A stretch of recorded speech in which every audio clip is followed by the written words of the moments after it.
మీకు కారుమూరి ఇంతకుముందు కారుమూరి నాగేశ్వరరావు ఇంతకుముందు దెందులూరు కదా చేసింది, ఇప్పుడు తణుకులో చేశాడు కదా. అట్లాగే చాలా మంది మార్పులు చేర్పులు జరిగినాయి. వైఎస్ఆర్ కాంగ్రెస్ పార్టీలోనూ జరిగినాయి, తెలుగుదేశం పార్టీలోనూ కూడా జరిగినాయి.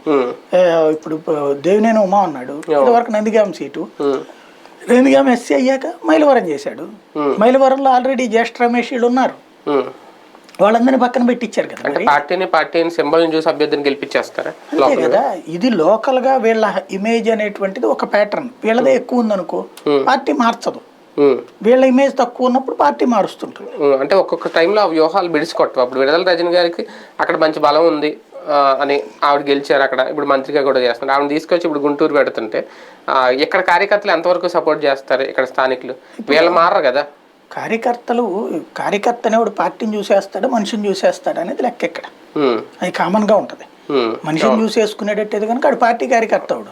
అంటే వ్యక్తి బలం కూడా ఉంటుంది. అదే అనేది వ్యక్తిని చూసుకునేసేటట్టయితే ఆడు పార్టీ కార్యకర్త అవుడు. పార్టీ కార్యకర్త అనేవాడు ఇప్పుడు భారతీయ జనతా పార్టీలో ఎక్కడో ఉన్నటువంటి బండి సంజయ్ని తీసుకొచ్చి ఏకంగా ఇచ్చారు. ఇప్పుడు కాబట్టి హైదరాబాద్ లో ఉన్న కార్యకర్తలు మా మనోభావాలు దెబ్బతిన్నాయి అంటే ఎట్లాగా? లేకపోతే కిషన్ రెడ్డిని తీసుకొచ్చి పెట్టారు, బండి సంజయ్ని పక్కన పెట్టారు, కాబట్టి మా మనోభావాలు దెబ్బతిన్నదంటే ఎట్లాగా? ప్రాక్టికల్ గా కార్యకర్త పార్టీని కాపాడుకోవాలి. ఇదేంటి ర్యాపో అంటాం, నాయకుడితో ర్యాపో. ఇప్పుడు ఫర్ ఎగ్జాంపుల్ విడుదల రజనీ ఉంది, చిలకలూరుపేటలో ఎంత వ్యతిరేకత ఉంది ఆవిడికి. ఓ పక్కన ముస్లిం అతను ఒక అతను